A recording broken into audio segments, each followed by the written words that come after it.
Olha, receber uma notificação de multa de trânsito sempre gera aquela ansiedade, não é mesmo?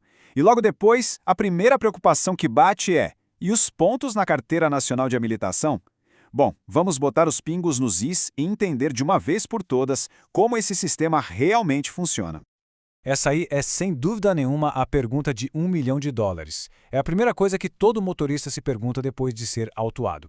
E é exatamente isso que a gente vai responder aqui de um jeito bem claro para não sobrar nenhuma dúvida. Então vamos lá. Tem uma ideia muito comum por aí de que os pontos caem na CNH quase que instantaneamente, na hora da infração. Mas será que é assim mesmo? A verdade é que a jornada de uma multa é um pouquinho diferente. E esse ponto aqui é fundamental. O Código de Trânsito Brasileiro é super claro. A lei garante o direito à defesa. Isso quer dizer que, antes de qualquer ponto ser computado, todo o processo legal, que inclui a chance de se defender e de recorrer, tem que ser totalmente finalizado. Olha só esse caminho. É mais longo do que a gente imagina. Tudo começa ali na infração, claro, mas depois se abrem as fases de defesa, de recursos. É só depois da decisão final, lá na ponta, no fim de todo esse processo, que os pontos podem, enfim, ser registrados. Ou seja, o registro dos pontos é o último passo e não o primeiro. E onde tudo isso fica registrado oficialmente? Fica no RENACH, o Registro Nacional de Condutores Habilitados. É como se fosse o currículo de cada motorista.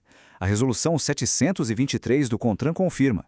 É esse o sistema que centraliza o prontuário de todo mundo no país. Certo?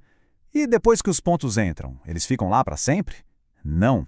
A regra é clara. Eles duram 12 meses. Mas atenção, são 12 meses corridos. Isso significa que um ponto expira exatamente um ano depois da data da infração, e não quando vira o ano, como muita gente pensa.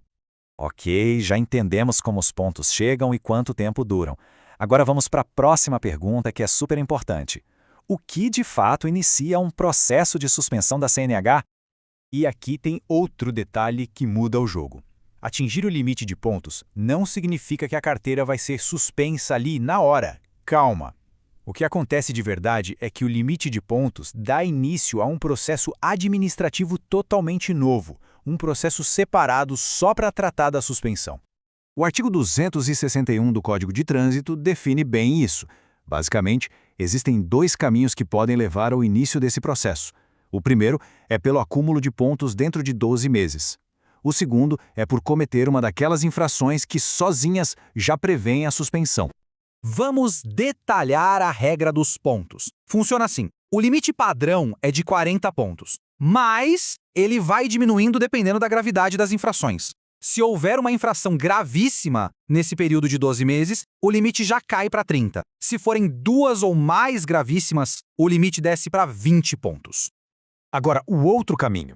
Esse não depende de somar pontos. Algumas infrações são tão graves que são chamadas de autossuspensivas. Por exemplo, dirigir depois de beber, se recusar a fazer o teste do bafômetro ou andar a mais de 50% acima da velocidade permitida. Cometer uma dessas já é o suficiente para abrir o processo de suspensão. Mas, como em toda regra, existe uma exceção. E essa é bem importante, porque se aplica a uma categoria específica de motoristas, os profissionais.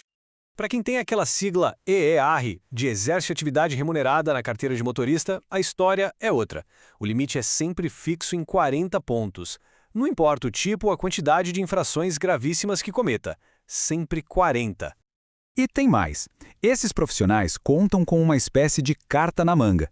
Quando eles chegam nos 30 pontos, surge a opção de fazer um curso preventivo de reciclagem. Se a pessoa fizer e for aprovada, a pontuação é toda zerada. É uma chance de limpar o histórico e evitar a suspensão. Muito bem. Com toda essa informação em mãos, o que isso significa na prática? Como usar esse conhecimento no dia a dia de quem dirige? Saber de tudo isso é uma ferramenta poderosa para entender os próprios direitos. Se uma multa acabou de chegar, a informação correta é: calma, os pontos ainda não foram registrados. Por lei, isso só acontece depois que todos os prazos de defesa e recurso terminam. O direito de defesa ainda está totalmente válido. Então, para a gente resumir o que é mais importante guardar, são 3 ideias-chave. Primeira, os pontos só chegam no final de todo o processo. Segunda, a suspensão pode ser iniciada de 2 formas, ou por pontos ou por uma infração específica. E terceira, motorista profissional tem uma regra especial, com limite fixo e a opção do curso preventivo. E para fechar, fica aqui uma reflexão. Conhecer as regras do jogo é, sem dúvida, o primeiro passo, mas o próximo é ter a atitude de acompanhar de perto o próprio histórico de condução. Afinal, a informação é a melhor ferramenta para um trânsito mais seguro e consciente para todo mundo.